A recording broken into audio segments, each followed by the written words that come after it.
los buenos días, esperando que estén bien, que estén cómodos. Solo espero que estén con su cafecito para entrar a la discusión y a la reflexión y al análisis de lo que se puede obtener. Y bueno, inicio haciendo un planteamiento. El mundo ha sido golpeado por una pandemia. Esto hizo más profunda la desigualdad social. Planteo la siguiente pregunta. ¿Cómo es que construimos una educación más equitativa, donde la identidad y el origen étnico, clase social, discapacidad, género, entre otros, se conviertan en factores que de facto remiten a la inequidad? Quiero iniciar con este planteamiento que espero que toda esta reflexión que se pueda generar le abone a estas inquietudes que nos planteamos.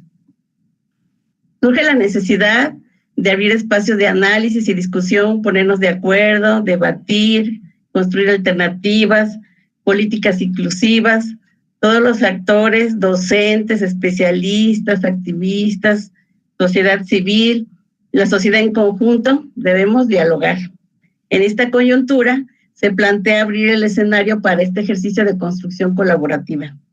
De ahí que en el marco del Encuentro Estatal de Experiencias Docentes 2020, titulado La intervención del profesorado a distancia, construcción de nuevas realidades educativas, y nada más por el título, la intervención del profesorado a distancia, construcción de nuevas realidades educativas, y que está organizado por el Programa Atención Educativa de la Población Migrante y el Programa de Fortalecimiento de los Servicios de Educación Especial, se tiene a bien a desarrollar el panel titulado La atención a la diversidad en época de pandemia, cuyo propósito es promover la discusión, análisis y debate sobre el contexto actual que se vive, el ejercicio de la práctica pedagógica, sus adversidades, retos y alcances para la atención a la diversidad. Tal vez este propósito está muy ambicioso, pero lo que importa es empezar a abrir estos espacios de análisis y tocar estos temas de lo que se está viviendo en conjunción con la vivencia de nuestra práctica pedagógica. Bueno, por lo anterior, a nombre de las y los docentes que formamos parte de los programas en mención, constituidos por Servicio de Atención a la Niña Migrante, Educación Especial, Atención en Condición de Enfermedad, Atención a la Niñez en Condición de Calle, les damos la bienvenida a nuestros panelistas, por lo que con mucho entusiasmo me permito presentarlos a continuación. Contamos con la presencia de 3 panelistas y, bueno, inicio con nombrar a la doctora María del Rocío Ortiz Herrera, quien ha formado parte de esta construcción en el andar de los programas que fortalecen la formación académica. Es un gusto tenerla nuevamente con nosotros. Rocío, bienvenida. Te damos la bienvenida y reencontrarnos porque, bueno, la historia académica que has tenido y la historia de vida pues nos ha hecho coincidir y pues te damos la bienvenida. Gracias por estar aquí. Y pues, gracias a usted, Licha. Gracias. A continuación me permitiré leer una semblanza de su trayectoria académica.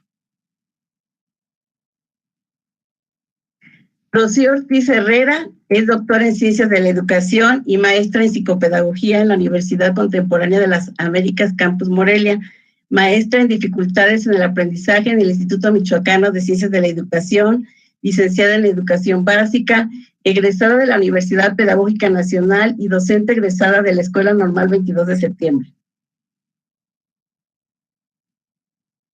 Tiene la experiencia de docente en escuelas multigrado, maestra de actividades culturales, se ha desempeñado como asesora académica en programas federales como PALEM, que es Propuesta para el Aprendizaje de la Lectura y la Escritura y Matemáticas, programas como Escuelas de Calidad, Aula de Medios, Red Escolar, Aprendizajes para la Vida, Olimpiada del Conocimiento, talleres generales de actualización, cursos nacionales de actualización.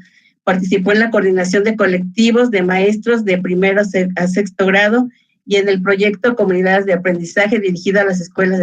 Participó en el diseño de estrategias para el trabajo de los libros del Rincón de Lecturas.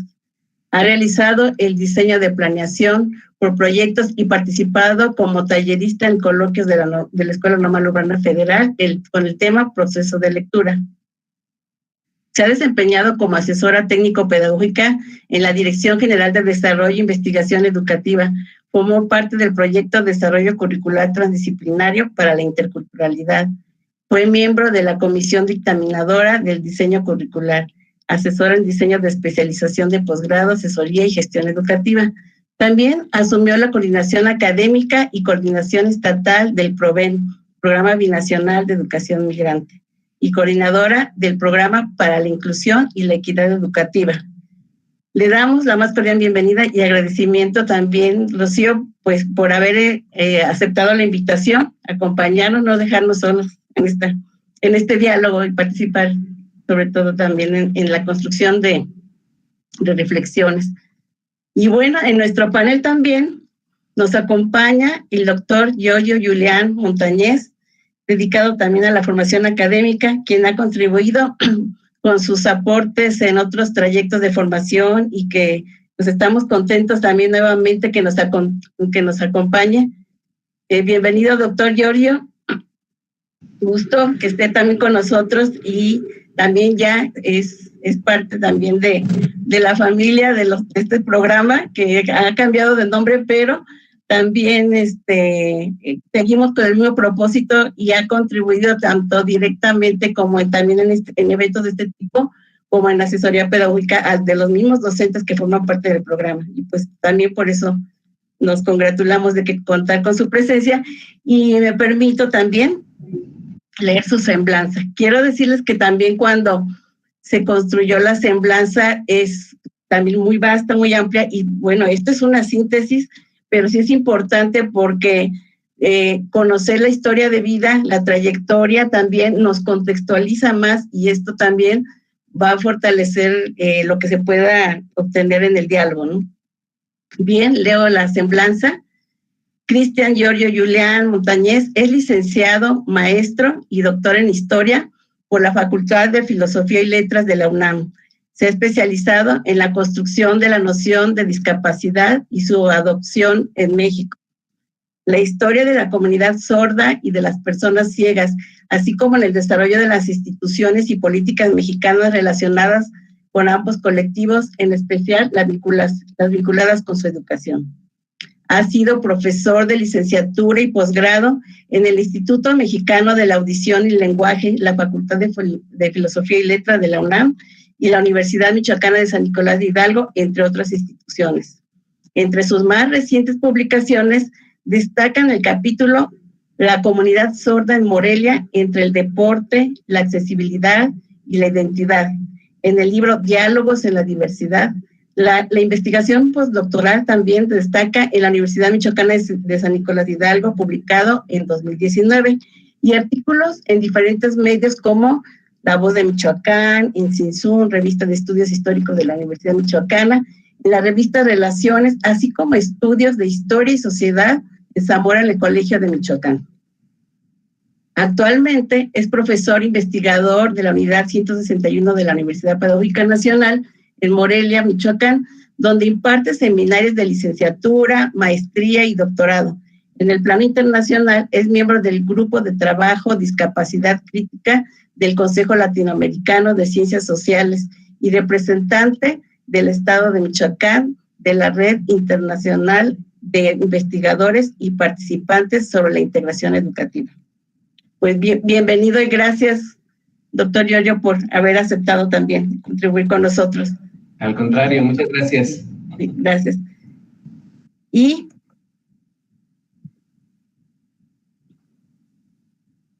también con mucho gusto presento a la doctora Sonia Comboni, que también está el antecedente del encuentro de experiencias del año pasado.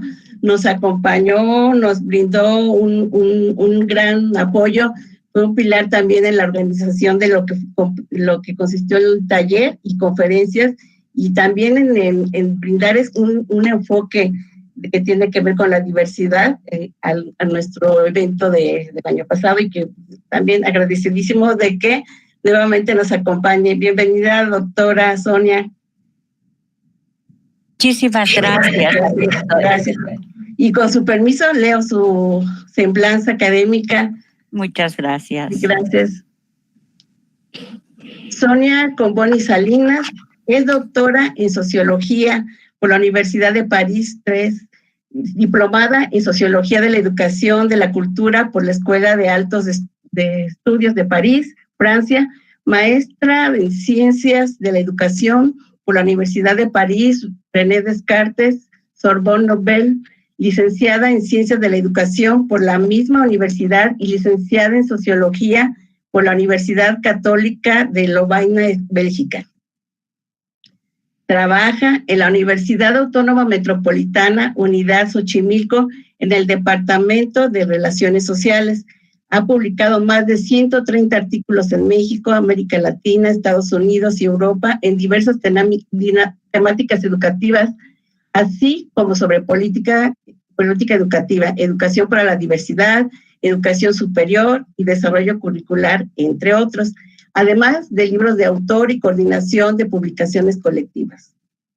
Ha asesorado diversos proyectos educativos en México, América Central y del Sur. Imparte clases de la licenciatura de Sociología, en el posgrado de Ciencias Sociales, Educación, Desarrollo Rural. Ha dirigido más de 100 tesis de doctorado y maestría, así como de licenciatura. Fue directora de investigación y posgrado en la Universidad Pedagógica Nacional, Unidad Ajusco. También ha dirigido la Unidad Nacional de Sistemas Técnicos Pedagógicos de la Secretaría de Educación de Bolivia. Es miembro del Sistema Nacional de Investigadores Nivel 3 y cuenta con el reconocimiento del perfil PRODEP. Ha recibido el premio al mejor docente en la Universidad Autónoma Metropolitana, entre otros reconocimientos. Mil gracias, doctora Sonia, y también el gusto de que forme parte de esta mesa y que creo que pues va a ser muy interesante todo lo que se pueda dialogar. Esta gran coincidencia de estas grandes presencias en cuanto a lo referente a la atención a la diversidad, pues han contribuido a ese acompañamiento formativo en experiencias académicas, pues en un rol o en otro. Son personalidades que han formado parte de estos procesos formativos y de la misma construcción colectiva. Pues qué mejor que estar juntos en este panel, charla, conversatorio, del que será muy satisfactorio ser partícipes de las reflexiones que se puedan derivar de ello. Y pues gracias por formar parte de ello. Y bienvenidos a esta su casa.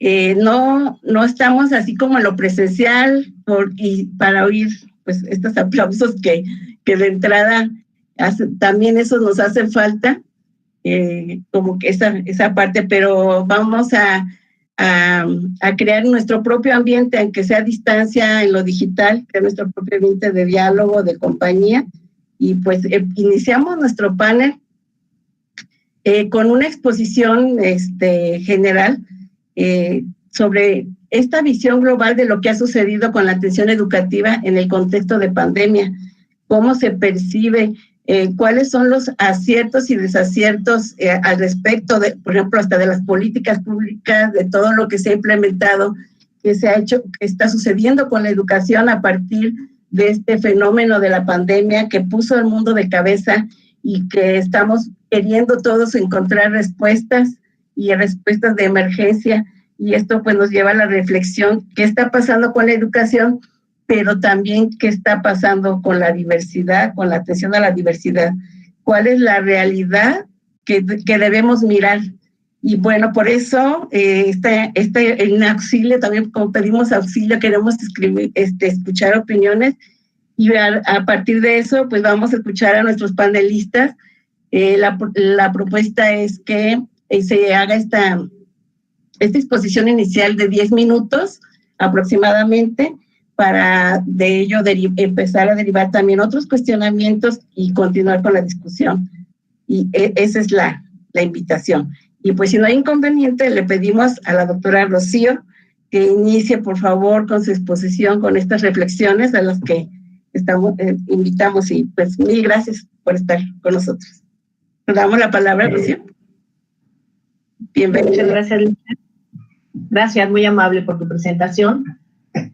Queridos maestros, un gusto volver a compartir con ustedes estos espacios de reflexión y de análisis. He visto las conclusiones de los talleres y como siempre un deleite ver la creatividad que tienen, esa creatividad que en estos momentos realmente es fascinante y se requiere. Compañeros panelistas, qué gusto volverlos a tener entre nosotros, qué bueno compartir. Si me permiten, voy a compartirles mi presentación para empezar este diálogo.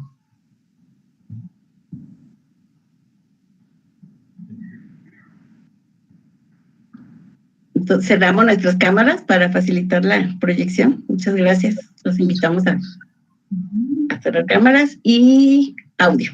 Gracias.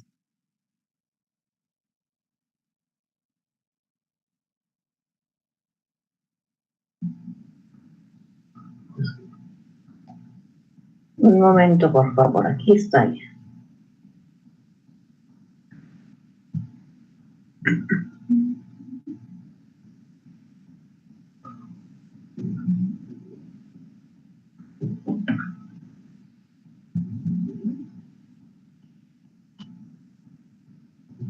Me dicen, por favor, si se está compartiendo. Sí, sí se ve.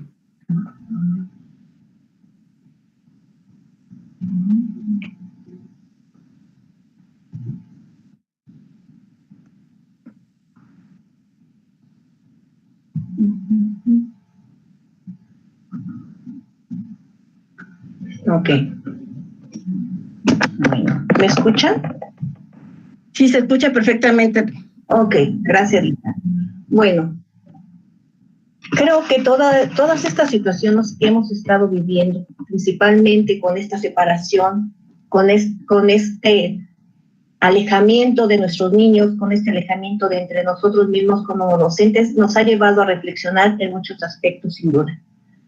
Entre uno de ellos es el ambiente educativo. ¿Qué hemos hecho? ¿Qué estamos haciendo? Nuestros actores principales siguen siendo esta triada tan importante que se ha desempeñado junto con nosotros en cada uno de los momentos educativos que hemos pasado.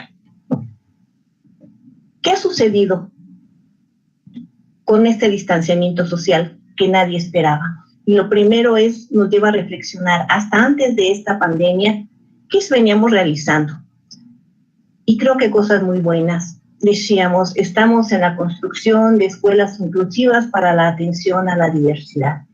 Y uno de nuestros grandes logros es, tenemos a los niños en la escuela. Los niños llegan contentos a ser apapachados por sus docentes, a ser comprendidos y entendidos por estos docentes, situaciones que en muchos de sus hogares no entendían o no eran bien vistos.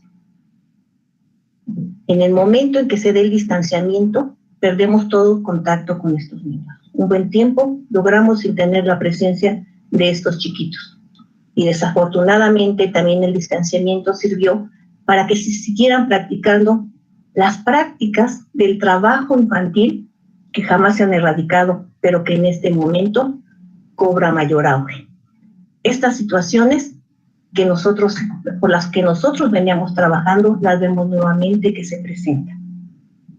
Estaba leyendo un documento de la ONU en donde en el informe 2020 sobre educación e inclusión menciona que 258 millones de niños y adolescentes se quedaron sin educación en esta pandemia.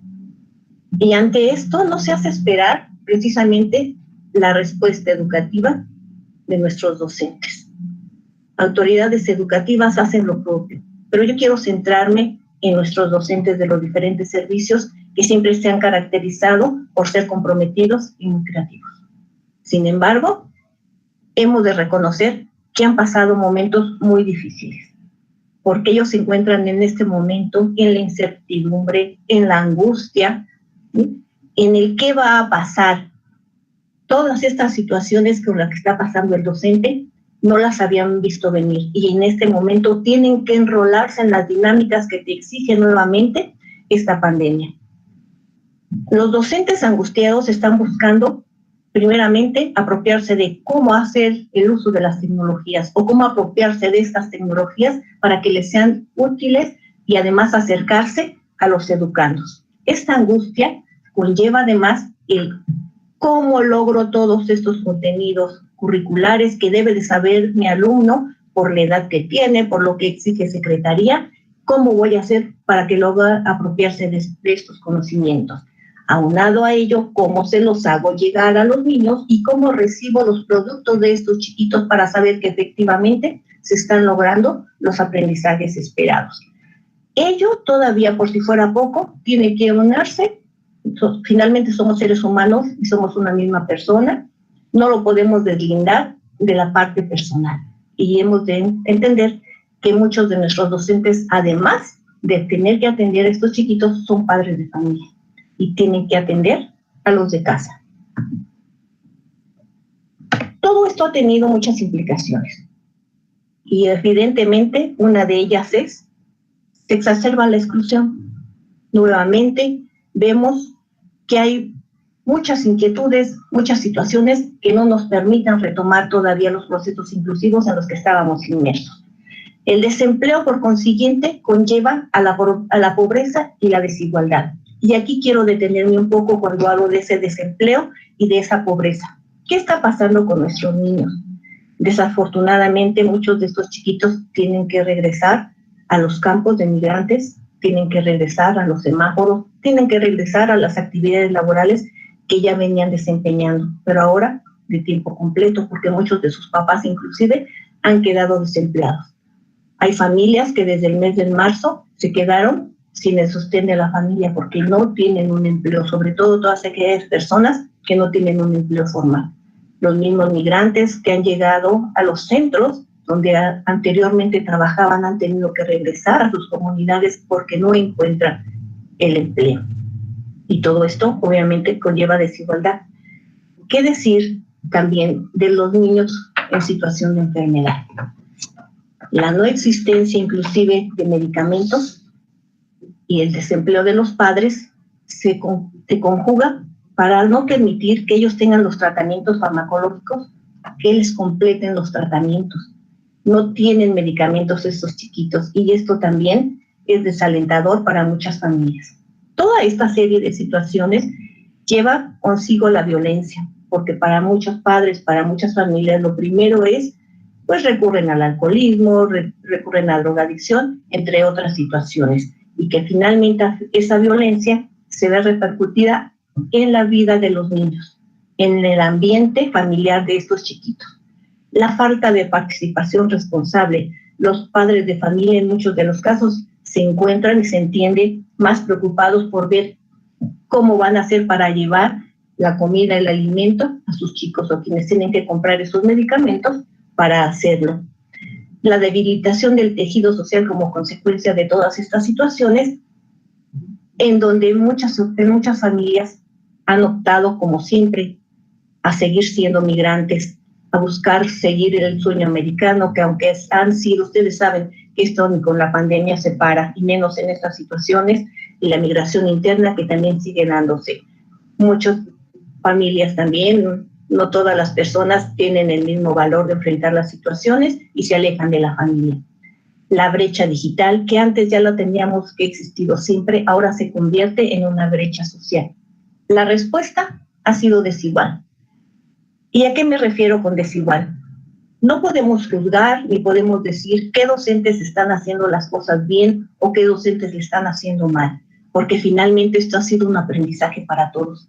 Y cada uno de los docentes tenemos nuestra historia de vida, nuestra historia de formación y las herramientas y posibilidades que tenemos para atender a esta diversidad y a este nuevo escenario académico que se nos presenta. ¿Qué está pasando? Estuve viendo las presentaciones de los chicos con sus experiencias. Tenemos unos jóvenes que son pues muy hábiles en el manejo de las computadoras. No para todos es difícil.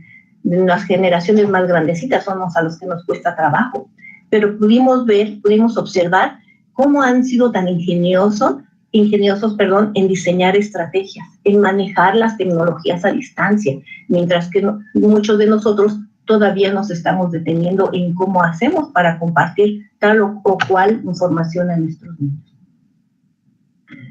Todo esto nos lleva a repensar nuestro quehacer educativo. Y aquí creo que tendríamos que ser muy honestos. Y nos lleva a ver Todo esto que hemos vivido, porque aunque la pandemia es nueva, nosotros no lo somos, nosotros tenemos toda una historia de vida, toda una historia profesional. Esto que hemos hecho hasta hoy, efectivamente les está sirviendo a nuestros niños para repensar, para responder a las necesidades reales que se les están presentando. Esto que yo estoy trabajando les permite a los niños buscar información. Inclusive, nuestros niños pueden seguir un instructivo, nuestros niños pueden resolver problemas, nuestros niños pueden trabajar de manera colaborativa. Lo que estamos tratando de llevar a nuestros niños realmente responde para que sigan aprendiendo en los contextos en los que ellos se encuentran. Esta parte me parece que es medular y que tendremos que aprender. Tendremos que reflexionar qué es lo que ha pasado. Hemos tenido aciertos, claro que hay muchos aciertos, y se vale repensar, ¿no? Y se vale regresar y ver anteriormente qué habíamos estado haciendo. Y yo me atrevo a pensar que hay muchos aciertos, y uno de ellos, primeramente, es que afortunadamente en estos momentos los diferentes servicios cuentan con plantas de docentes que tienen su plaza. En un 90% seguimos teniendo por ahí el foquito rojo en Guayana, en donde no ha sido posible que todos nuestros docentes tengan la planta. Pero el hecho de contar con una planta de docentes, eso es grandioso. Tenemos un grupo de asesores, ¿sí?, creativos y muy comprometidos, quienes se han dedicado a la capacitación constante con seguimiento y acompañamiento. En su momento, un acompañamiento y un seguimiento presencial. En este momento se hace a distancia, pero no se deja de trabajar. En temáticas tales como la formación de escuelas inclusivas que se ha venido trabajando, respeto de la diversidad, comunicación asertiva, fortalecimiento de los consejos técnicos. Y aquí me detengo un poco en los consejos técnicos. Por muchos años se les ha tratado de dar vida a esos consejos técnicos, que efectivamente sirvan como punto de encuentro, de reunión, y en donde los docentes puedan exponer las necesidades que se requieren, qué es lo inmediato por resolver en nuestros centros escolares. Y me atrevo a pensar que esto está cobrando vida ahora que hay esta necesidad imperante de, como docentes, definir por dónde le damos, qué tenemos que apropiarnos, qué es imperante que trabajemos en este momento, pero como equipo. Esa parte ha sido muy importante, lo de los equipos técnicos, lo de los consejos técnicos. La formación docente en metodologías para formar al alumnado como protagonistas de su propio aprendizaje. Y me parece que esto es algo en lo que se ha trabajado mucho. Nada es suficiente, siempre nos hace falta algo. Pero si recuerdan, si hacen retrospectiva, ¿qué hemos estado trabajando en las metodologías? Metodologías para la adquisición de la lectura y escritura, el trabajo de la matemática, el trabajo con proyectos, secuencias didácticas, el mismo DUA, una serie de contenidos que hemos estado trabajando que tendríamos que estar visualizando en este momento. El trabajo colaborativo. Esto no es nada nuevo y por años hemos visto la importancia del trabajo colaborativo. Y me da mucho gusto ver que en estos momentos de pandemia podemos ver que ha surgido sus frutos. Podemos ver que los maestros están trabajando de manera colaborativa, compartiendo productos, compartiendo estrategias, inquietudes, inclusive esos sentimientos de frustración, esos temores, los están trabajando en esos equipos, entre los mismos niños. Y algo muy importante que decíamos es que cómo nos acercamos a los padres de familia, pues no quiero pensar que esta pandemia haya tenido que ser necesaria como para acercarnos más a los padres de familia. Esto nos ha acercado más a ellos y nos ha permitido trabajar de manera colaborativa. La sistematización de experiencias, compañeros, es una riqueza que podamos seguir año con año compartiendo estas experiencias. Y veo el gran avance de los primeros pininos que hacíamos con la sistematización. Indudablemente, en estos avances el equipo académico ha tenido mucho que ver con el proceso que se ha llevado. Pero veo el interés en que con los que escuchan entre ustedes, con los que se escuchan ustedes mismos y en los que piden que se les comparta esa experiencia de los compañeros, esas estrategias, todas esas acciones que han implementado. Procesos de formación a colectivos de las escuelas regulares para favorecer la inclusión de los alumnos. En esto tienen mucha experiencia las compañeras de hospital y me da gusto escuchar que no se ha perdido esa comunicación, que en este momento surgen sus primeros efectos y esos productos tan ricos en donde les permite seguir a la par trabajando, aunque sea a la distancia, con las maestras de las escuelas regulares.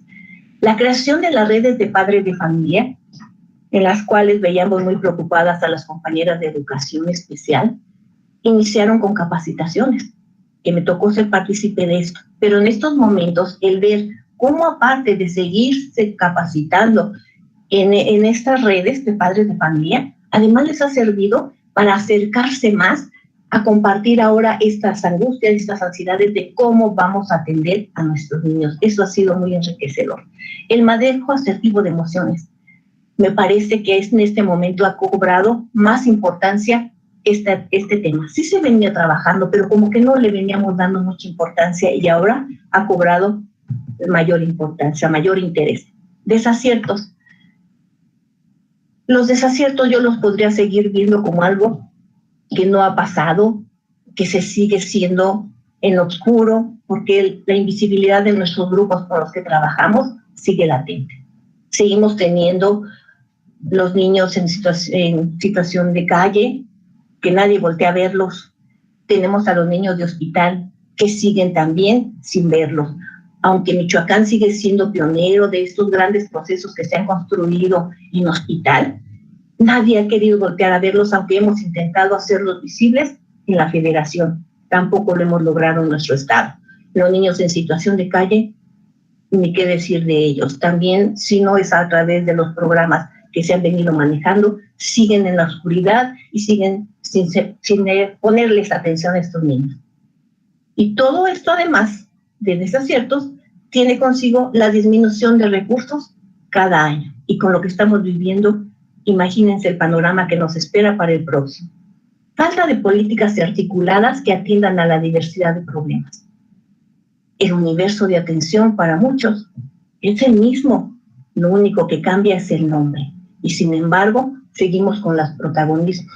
Seguimos haciendo cada quien para nosotros lo que consideramos que es lo pertinente, cuando pudiésemos hacer juntos tantas cosas para que se vieran realmente reflejados en mejores situaciones de vida de los niños, en situaciones más vulnerables. Pero en esto no hemos avanzado. Desconocimiento de contextos.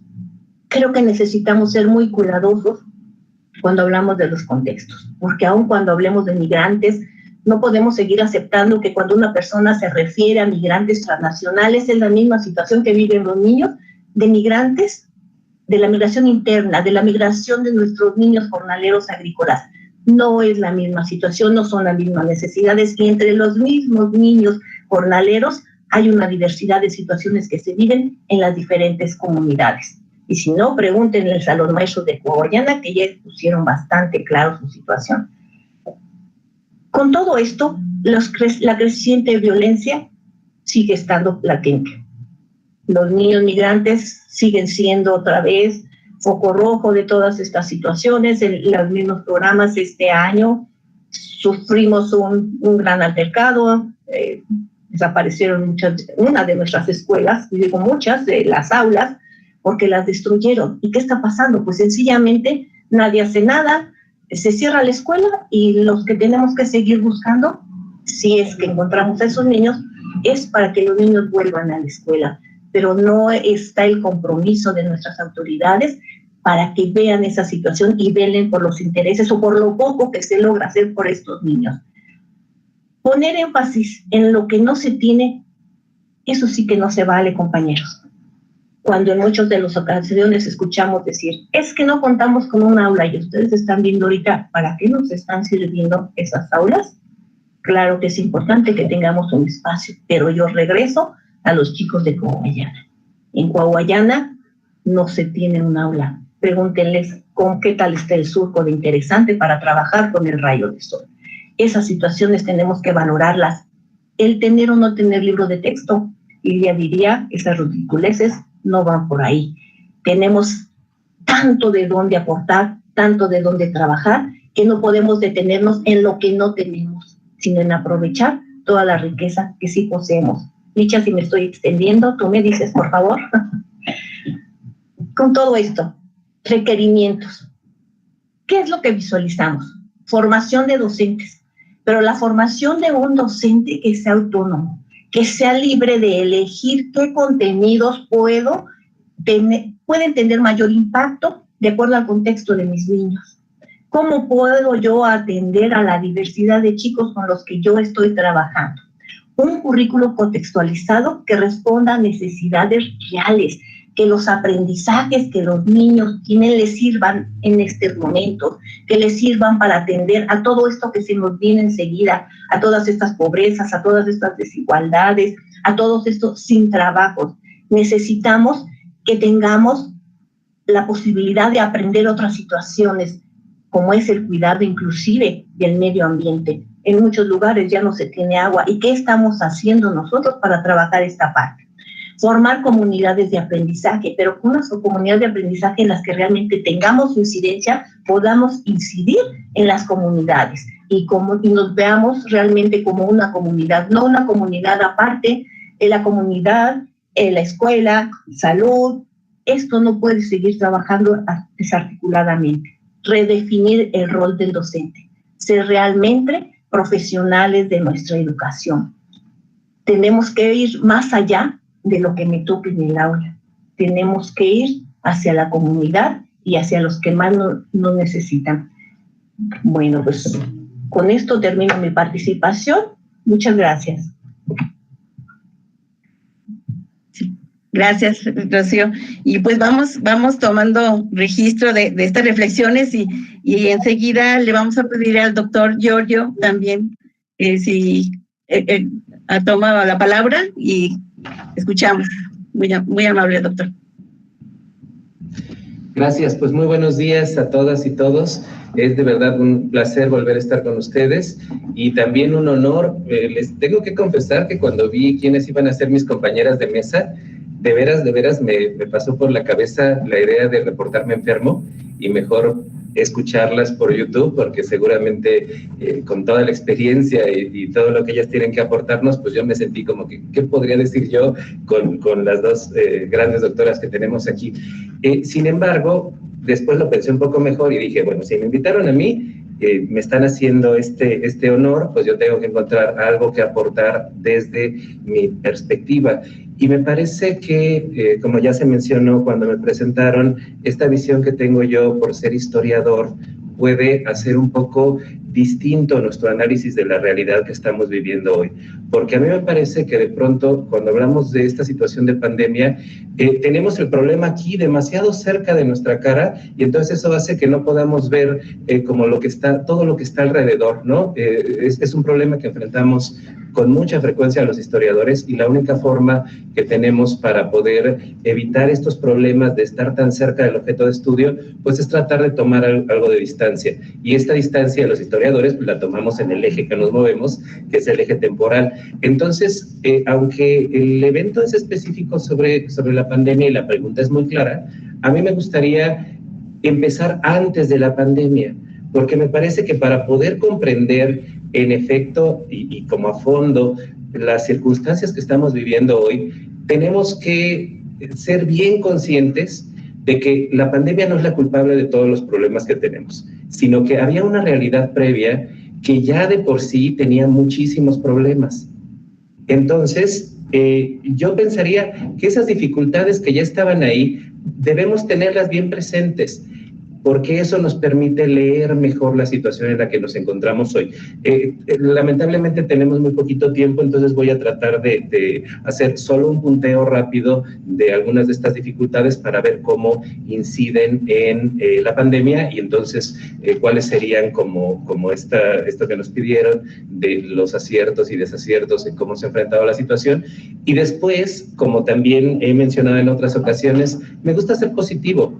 Y a pesar de que se esté cayendo el mundo a pedazos, creo que tenemos un montón de cosas buenas que pensar y que aprovechar de esta situación. Entonces me gustaría terminar preguntándome, ¿y qué vamos a hacer cuando ya no esté la pandemia? Porque este periodo está siendo de gran aprendizaje para nosotros, porque nos permite identificar un montón de cosas positivas que no sabíamos que teníamos y nos permite identificar un montón de problemas que, como siempre habían estado ahí, pues no nos importaban mucho, ¿no? Entonces, muy rápido, sobre el primer punto que tendría que ver con el antes de la pandemia, yo identificaría dos grandes como situaciones complejas que tenemos que tener presentes para contextualizarnos bien. Y la primera tiene que ver con todas estas carencias estructurales que tenemos. Yo pensaría incluso a nivel global, pero evidentemente no tenemos tiempo para irnos tan lejos, entonces me quedo solo en el plano nacional. Y bueno, digo, no tengo que descubrir el hilo negro. Todos tenemos bien claro que la falta de recursos pues, va pegadita a todas las actividades que hacemos. O sea, hay un montón de cosas que podremos hacer con más recursos, pero siempre sabemos que el presupuesto va a ser muy limitado. Entonces, eso está como telón de fondo. Y lo mismo con la infraestructura. Nos encantaría tener una super infraestructura, todo moderno, todo funcionando bien, pero lo cierto es que antes o después de la pandemia, nos las arreglamos con lo que tenemos, porque la infraestructura es muy deficiente, es muy vieja, incluso la parte técnica de conocimientos a veces va rezagada por años, por décadas, de la perspectiva que se estaría esperando que tuviéramos. Otra cosa tremenda es el rezago con nuestros niños. Yo no soy muy afecto a eso de andar buscando estadísticas y esto, pero una estadística que leí recientemente hablaba de que antes de que comenzara la epidemia, en México nada más o menos unos 3 de cada 10 niños con discapacidad estaban realmente como beneficiándose del sistema educativo nacional. Eso es terrible. Y estaba ahí desde antes, entonces no podemos culpar a la pandemia de este rezago. Ahora, otra cosa que es como muy propia de nuestro país y que también me parece que no podemos perder de vista porque la padecemos recurrentemente, es esta serie de cambios sexenales. Cada que llega un nuevo gobierno tenemos que reiniciar todo nuestro proyecto, cambian los nombres de las instituciones, cambian los lineamientos, las perspectivas, otra vez tenemos que actualizarnos para leer todos los nuevos lineamientos, para saber ahora cómo se van a llamar las cosas. Entonces, eso también es algo que está ahí presente y que cobra particular relevancia en este contexto, porque la pandemia, tristemente o infortunadamente, comenzó justo en este momento de transición en donde todo esto que se había trabajado en el sexenio anterior empieza a ser sustituido por la nueva perspectiva. Todavía no está bien arraigada la nueva perspectiva cuando llega la pandemia. Entonces, esto obviamente pone a nuestros profes en una situación de desventaja todavía mayor. Ahora, tendría que hablar también de este lento proceso de transferencia de las ideas y las estrategias que están a la vanguardia a nivel internacional, que tardan tiempo, siempre años, en llegar al país, en que se entiendan en el país, y después desde la federación tardan otra vez más años para llegar a los diferentes estados y después de los estados para llegar a las distintas localidades para que bajen, decimos, a quien va a implementar estas acciones. Entonces, son procesos que nos van llevando a un desfase entre los discursos que conocemos y, por ejemplo, todo lo que estamos obligados por los acuerdos internacionales y las situaciones que enfrentamos en el aula día a día. Entonces, me parece que todo eso, insisto, no es culpa de la pandemia, está ahí como telón de fondo. Segundo tipo de dificultades que tienen que ver con estas estructuras, pues tendríamos que pensar en el nivel local, ¿no? Y obviamente nuestro estado, Michoacán, enfrenta una serie de condiciones muy particulares. No me voy a meter en hablar de cosas que todos conocemos, pero sí me parece importante destacar que en este estado conviven varios modelos de atención a la discapacidad, es de lo que yo conozco. Estoy seguro que en los otros grupos a los que está dedicado este evento tendrán situaciones similares, pero sabemos bien que, digamos, la idea completa de educación inclusiva no está totalmente aceptada por algunos grupos y entonces estamos como oscilando entre educación especial y educación inclusiva y entonces eso evidentemente genera todavía un rezago mayor, hay mucha confusión entre los profes y eso es algo que es como un contexto muy particular de nuestro estado. Ahora, junto con esto, tendríamos que pensar también en las limitaciones de formación inicial de nuestros profesores. Es derivado de lo anterior, pero no solo es derivado de lo anterior, tiene que ver con un montón de otras trayectorias históricas. No me voy a meter en eso, no es culpa de los profes que forman otros profesores, desde luego no es culpa de los alumnos, pero es algo que está ahí presente. Entonces, eso se va convirtiendo como en un hándicap, como en toda una serie de retos adicionales que ya de por sí, antes de la pandemia, hacían que hacer este trabajo de educación inclusiva, educación especial, fuera mucho más complejo.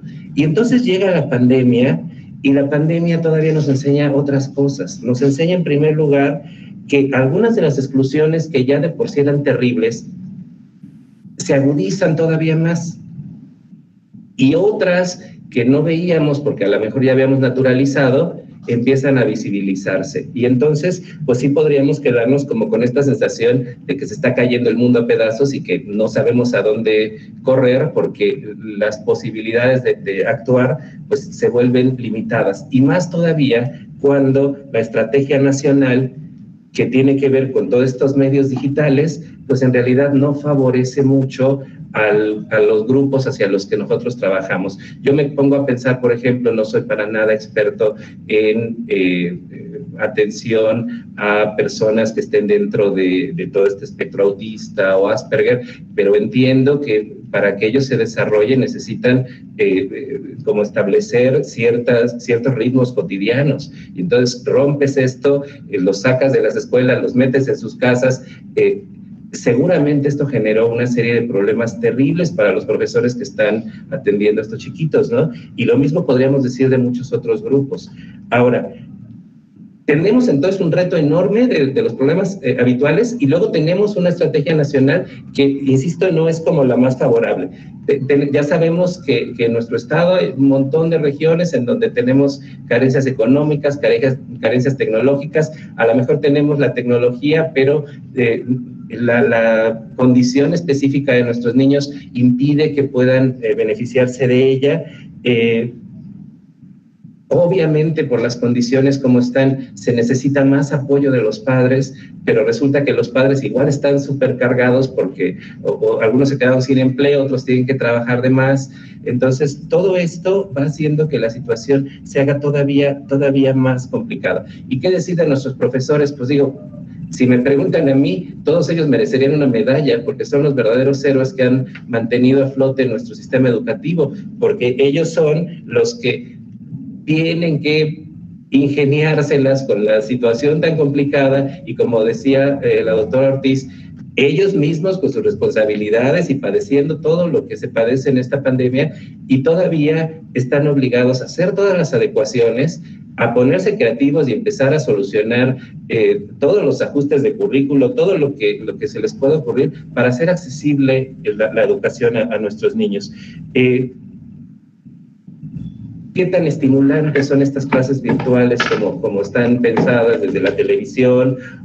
Obviamente, para que sean útiles para nuestros niños tenemos que dedicarles tiempo. Entonces, nuestros profes, la verdad es que han hecho un gran trabajo en este sentido. Y entonces yo dejaría ahí que una de las cosas más positivas es esto. O sea, recordamos que pese a todos los problemas, nuestros profesores están encontrando la manera, como lo hemos hecho siempre, con los pocos recursos, con la creatividad, con la voluntad, y no importa que no sepamos la teoría más moderna, ni conozcamos las estrategias más reconocidas, encontramos la manera. Me parece que eso es muy, muy loable. Ahora, también me parece que los materiales que se han diseñado tendría que ser otro de los aciertos. Hay un montón de apoyos que antes no existían. Yo estaba pensando, por ejemplo, en lo que sí conozco un poco más, que tiene que ver con la comunidad sorda, y, por ejemplo, el que todos estos programas de televisión tengan ahora interpretación en lengua de señas. Eso evidentemente está haciendo accesible la información a grupos que no tenían la información antes. Entonces, en mi opinión, ese es un gran aporte. Otro asunto tendría que ver, por ejemplo, esta estación de radio, Radio Educación, este programa Diferentes pero Iguales, ¿no? Que tiene todos estos podcasts que son pequeñas capsulitas que pueden ser de utilidad, que pueden utilizar los profes, que los padres de familia también se benefician de ello. Entonces me parece que todas estas situaciones tendríamos que destacarlas como cosas positivas. Por último, me parece que otra cosa positiva es la revalorización social que está teniendo la educación, ¿no? Al inicio todos los papás se quejaban de los profesores, pero después de un ratito ya se empezaron a dar cuenta la labor titánica y el reto que estaban enfrentando, y entonces esto ha hecho que muchos piensen mejor las cosas. Ahora, en cuanto a lo negativo, pues obviamente lo esencial es que la desigualdad se agudizó, pues tristemente cada vez la situación es más evidente. Los que tenían más al inicio, en el sentido que ustedes quieran, están en mejor situación, y tristemente los que tenían menos, insisto, en la situación que ustedes decidan, enfrentan más retos para poder salir adelante en estas circunstancias. Ahora, desde luego que hay necesidad de más cosas, nos hacen falta más contenidos, nos hacen falta más, contenidos más diversos, nos hace falta más creatividad, poder hacer más cosas.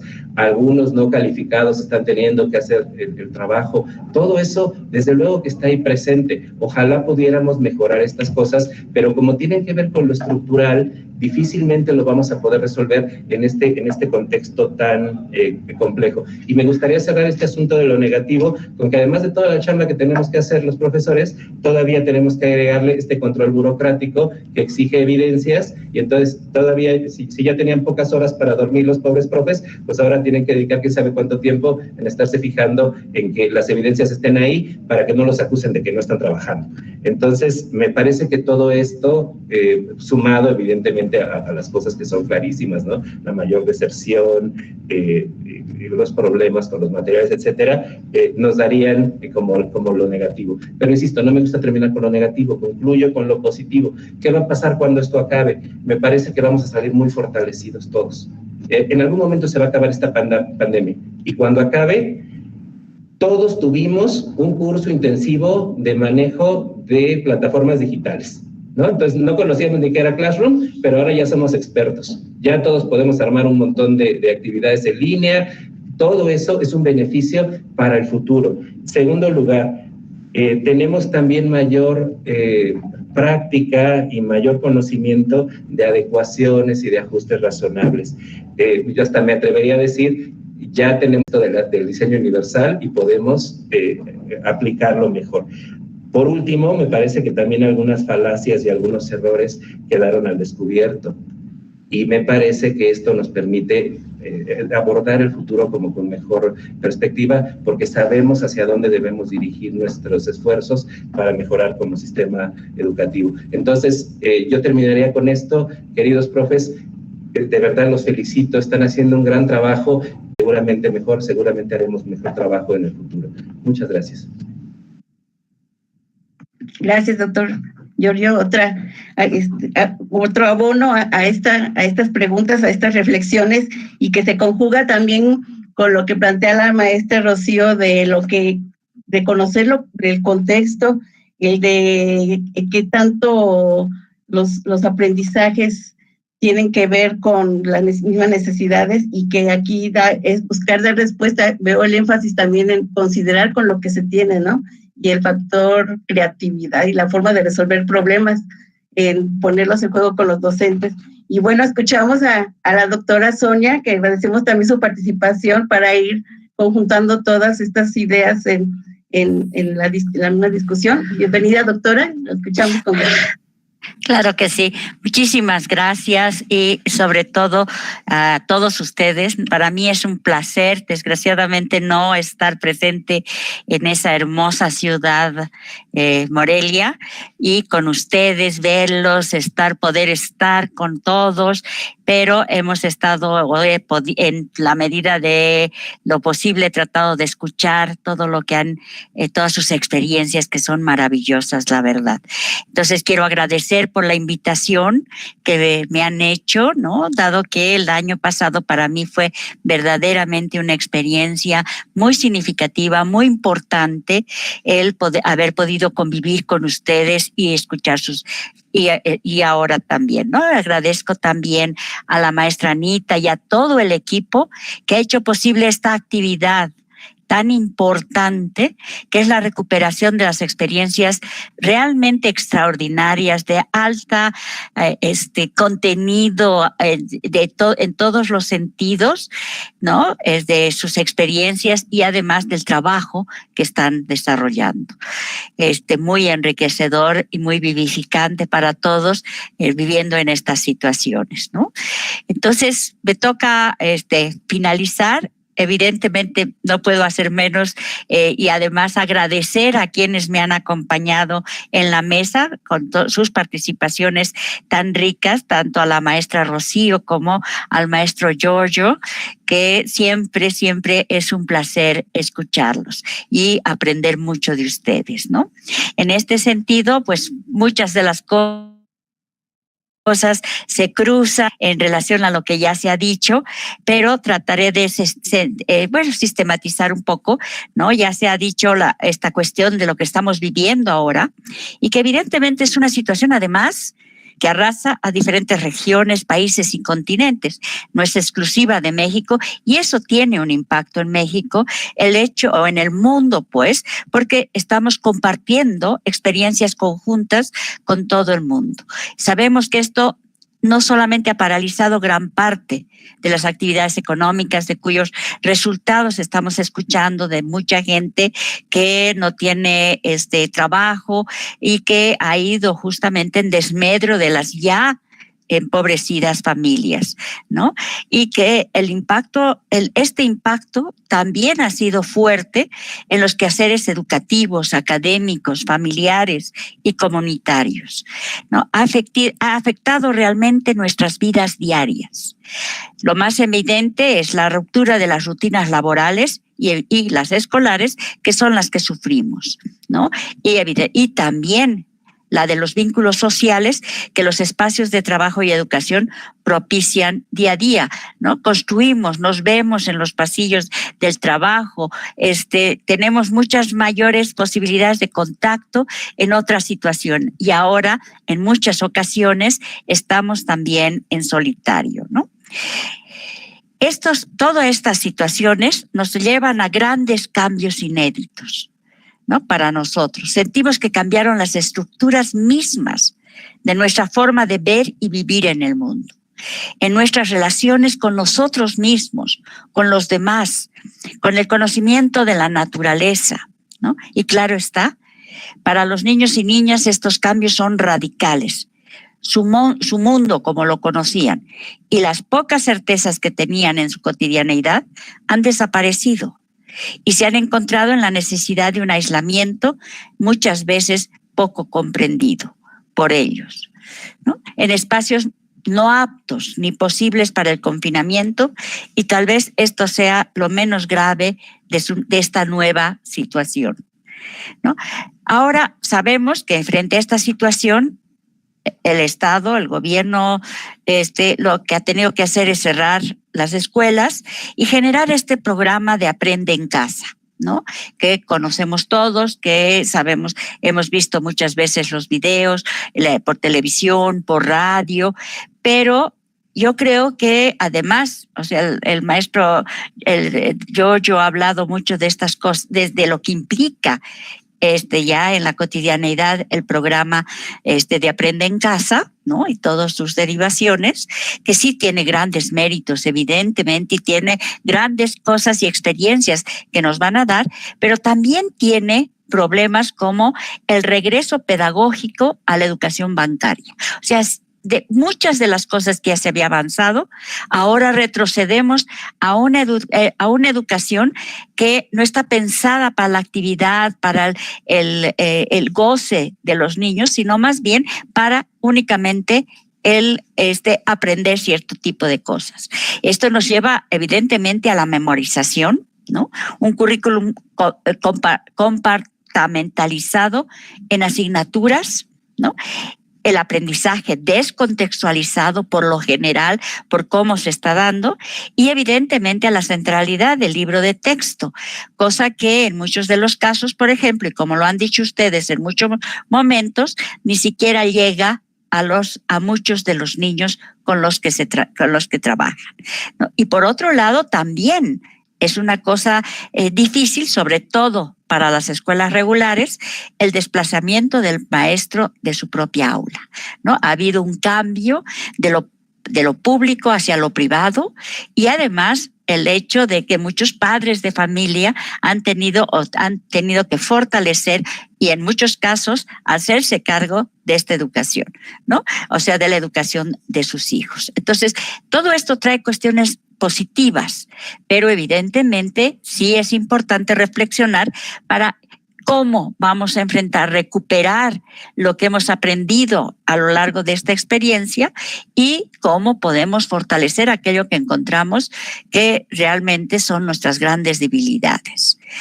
Entonces, todo esto que estamos viviendo sí nos permite ejercer una crítica profunda a la escuela, a la noción actual de currículum. Algo ya lo decían mis compañeros que me antecedieron, y a las formas predominantes de la práctica docente, y avanzar hacia modelos educativos cuya preocupación sea la formación para la vida sobre bases solidarias. O sea, ya no podemos seguir con los mismos paradigmas educativos después de todo lo que hemos aprendido en esta pandemia, pero además y sobre todo cuando hemos visto que nuestras formas de enseñanza no han sido suficientes como para solucionar los problemas graves de pobreza y rezago educativo, ¿no? En este sentido, entonces, lo más relevante será cambiar de paradigma educativo. Esto quiere decir que tendríamos que construir una educación menos académica y más práctica, más orientada hacia la comprensión del mundo, bajo una perspectiva de resolución de necesidades de la vida real y del ambiente natural. Es decir, como nos decía la maestra, ¿qué problemas pueden resolver nuestros niños? ¿Cómo resuelven los problemas y las situaciones de su cotidianidad, ¿no? ¿Cómo ayudarlos a que puedan resolverlas de la mejor manera posible dentro de sus condiciones? Esto implica una educación más allá del paradigma de la escolarización. No únicamente es importante que vayan a la escuela y que formen un número y un porcentaje en las estadísticas nacionales. Lo que tendremos que hacer es fortalecer el desarrollo de cada uno de nuestros niños y la participación social en la educación, y que a partir de esta participación la escuela reconozca las comunidades donde se encuentran insertas, dando la posibilidad a los pueblos, a las comunidades, a las zonas locales a imaginar y crear sus propios espacios educativos, ¿no? Entonces, esto nos lleva efectivamente a construir una escuela diferente, más adecuada, más pertinente, situada.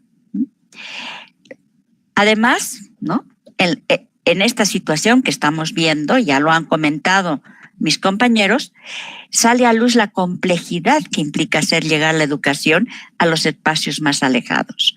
Y es que ahí se adolece de los avances tecnológicos más importantes. Y voy a dar algunos datos porque es importante ver el gran rezago y la brecha tecnológica que tenemos en el país, ¿no? Y estos datos los saqué de Mejor Educación, ¿no?, de este centro.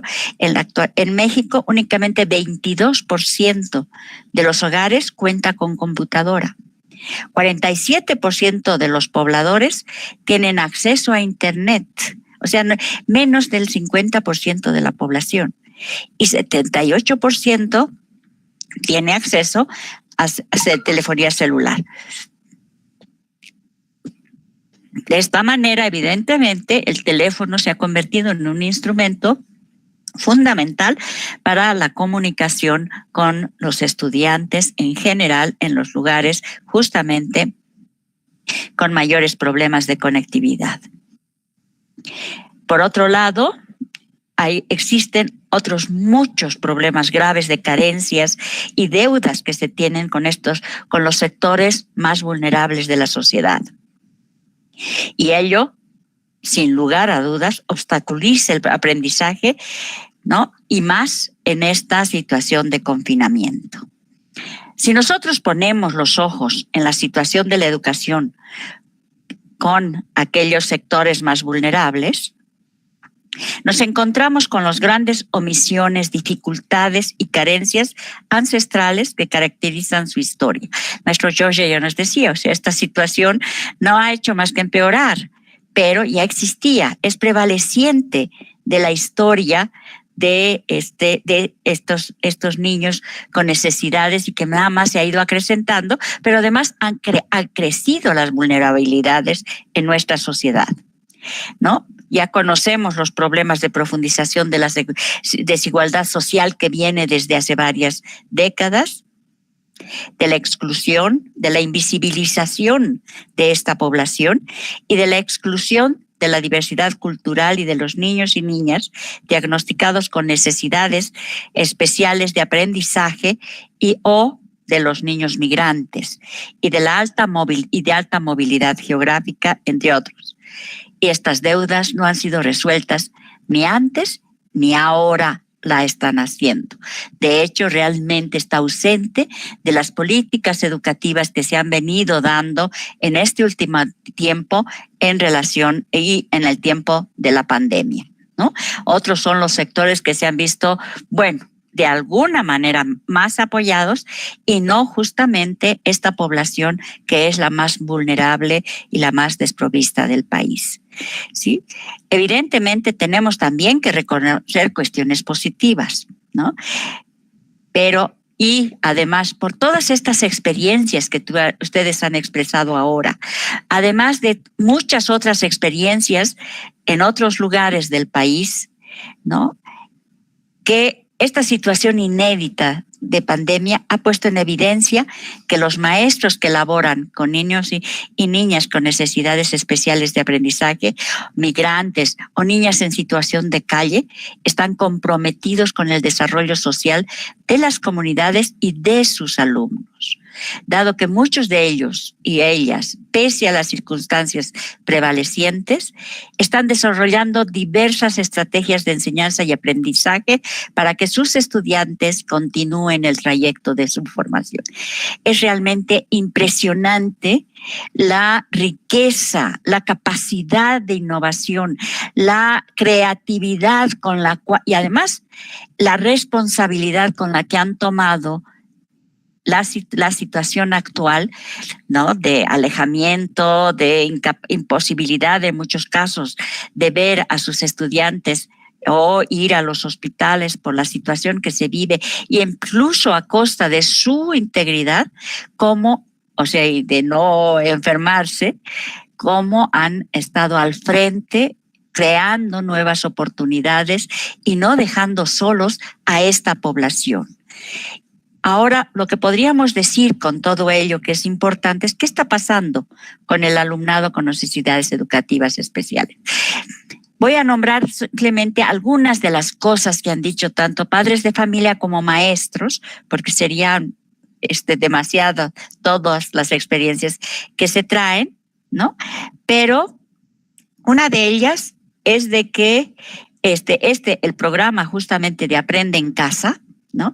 Y los materiales y los programas, ¿no? Así como las estrategias didácticas y educativas que conllevan, van dirigidas en la mayoría de los casos a lo que podríamos llamar alumnado normotípico, sin tener en cuenta ninguna de las diferencias ni generar programas y facilidades y otro tipo de facilidades mucho más dirigidas hacia las poblaciones vulnerables atendidas por todos ustedes, ¿no?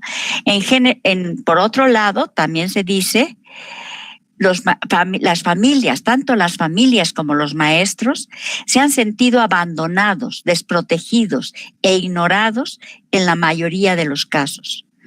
En otros casos, sentían que había algún tipo de comunicación, pero nunca en respuesta a sus demandas, problemas o necesidades. O sea, la poca escucha de las autoridades, de la política, inclusive en la emisión de la política pública, que recupere efectivamente la experiencia y las necesidades de todos ustedes, de los profesores y evidentemente de los padres de familia que están al frente o que están al lado o caminan al lado de sus niños con problemas de aprendizaje u otros, que no recuperan, no se toman en cuenta y no están presentes para generar mayores posibilidades, mejores condiciones de aprendizaje para estos niños y para los profesores que los atienden, ¿no?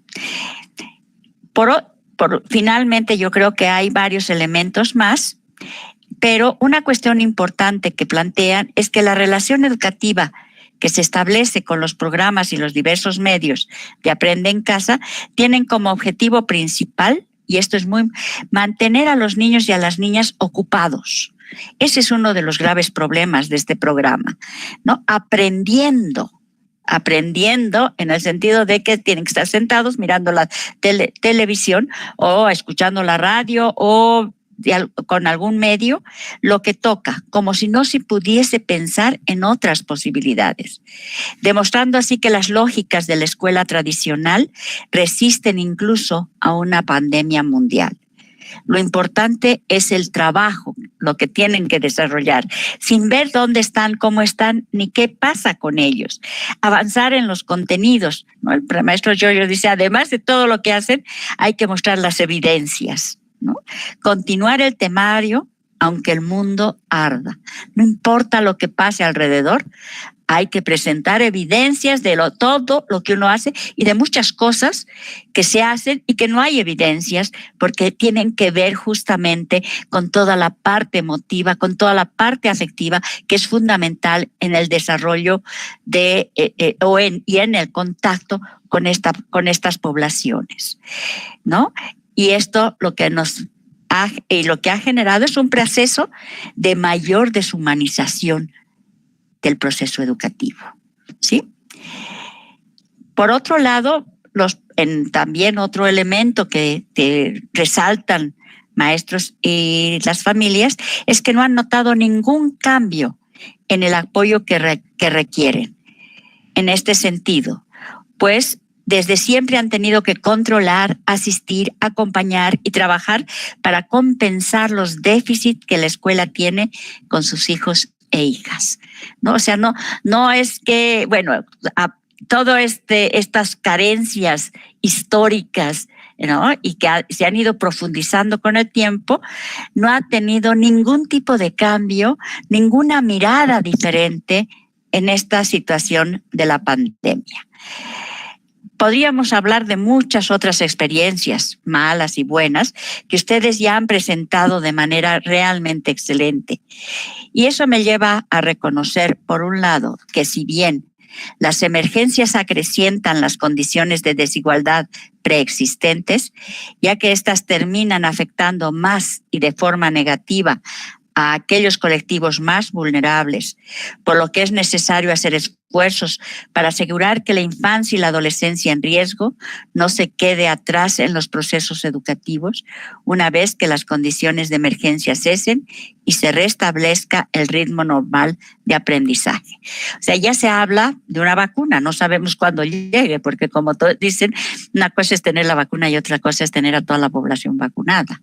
Dadas las condiciones además de esta, sabemos que esto va a ir para largo, pero en un momento dado vamos a salir de ello, ¿no? Lo comentaban muy bien tanto el maestro Giorgio, pero esto tenemos que planearlo mucho mejor. Tenemos que definir cómo vamos a salir de este momento, cómo vamos a reconstruir una normalidad que de todas maneras será diferente porque todos habremos cambiado.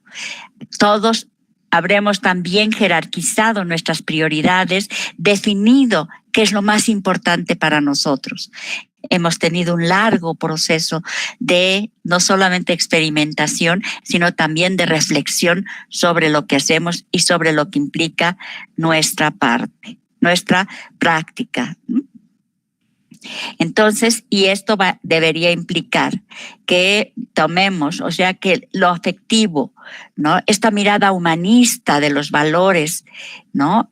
Sea aquella que efectivamente siga guiando nuestro quehacer una vez que salgamos de la pandemia. Otra cuestión que me lleva justamente a repensar esto es que la educación, a pesar de todo, tiene el valor de contribuir a la lucha de la sociedad para lograr la recuperación integral tras la emergencia. O sea, realmente la escuela nuevamente va a ser un actor, a pesar de que no la consideran así, ¿no? Todos ustedes, los maestros que están con los niños haciendo cuestiones impresionantes, van a ser los actores principales en la lucha de la sociedad por la recuperación después de la emergencia, ¿no? Y esto nos lleva a decir por qué, al observar que en el combate a esta pandemia, la educación, a través de su dedicación, de su capacidad innovadora y creativa, ampliamente demostrada por ustedes, convierte a toda la comunidad educativa en actores de cambio, en vez de en víctimas. Y esto se hace realidad cuando a través de ella se difunden medidas de protección y prevención entre los niños y las niñas, así como la promoción de valores, la empatía y la solidaridad, el respeto, entre otros muchos valores, que es lo que en este momento y fundamentalmente se ha ido construyendo en este acercamiento con nuestras poblaciones. Por otro lado, ¿no? Ya para terminar, me parece que hay acciones importantes que hay que pensar en llevar a cabo justamente en este proceso de lo que podríamos llamar un proceso de reapertura de nuestros espacios escolares, ¿no? Y nuevos espacios escolares, son las campañas de prevención contra el estigma, ¿no? Ya que es importante que se lleven a cabo acciones que fomenten la lucha contra posibles situaciones de estigmatización debido a la enfermedad o discapacidad, debido a la gran movilidad y lo que esto conlleva en los niños, y que se pueden focalizar en determinados colectivos, en determinados grupos de niños, ¿no? Por otro lado, los programas de educación básica en salud que contengan tantos contenidos relacionados con la protección y la prevención frente al COVID-19, dado que como sabemos y se nos dice, tenemos que aprender a vivir con el COVID a pesar de las vacunas y de todo ello, ¿no? Es una enfermedad que finalmente llegó para quedarse. Y al mismo tiempo generar hábitos saludables, alimenticios y evidentemente emocionales, ¿no? Por otro lado, es fundamental, ya se ha hablado un poco de ello, fortalecer los sistemas de protección contra la violencia infantil. Hay que mantener en alerta los sistemas de detección y protección infantil.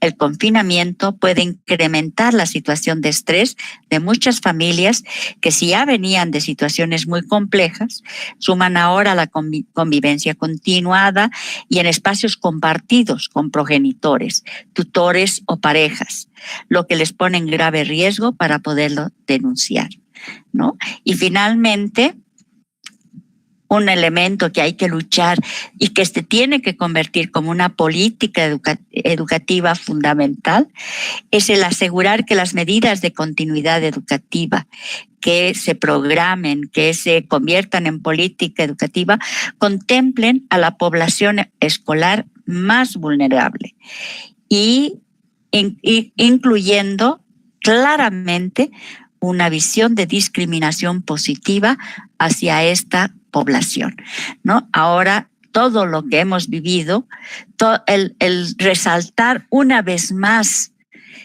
estas brechas terribles entre la población, en la misma población, debe llevarnos justamente a generar posibilidades de mejoramiento de las condiciones de vida y de futuro para esta población, ¿no? Finalmente, pues estoy segura, les quiero agradecer nuevamente y estoy segura que saldremos muy fortalecidos de esta pandemia y sobre todo enriquecidos a partir de todas las experiencias y de todo pues realmente el esfuerzo y las capacidades que han demostrado nuestros profesores y sobre todo aquellos que tratan con las poblaciones más vulnerables. Yo les agradezco especialmente y créanme que sí considero que son unos héroes. Muchas gracias. Gracias, doctora. También nos dimensiona a otro ámbito que tiene que ver mucho con las políticas públicas y con todo lo que la participación que implica la ciudadanía, la comunidad educativa, ¿no? En ese sentido, todo lo que puede generar y potenciar y se combina, ¿no?, con las aportaciones que aquí se han generado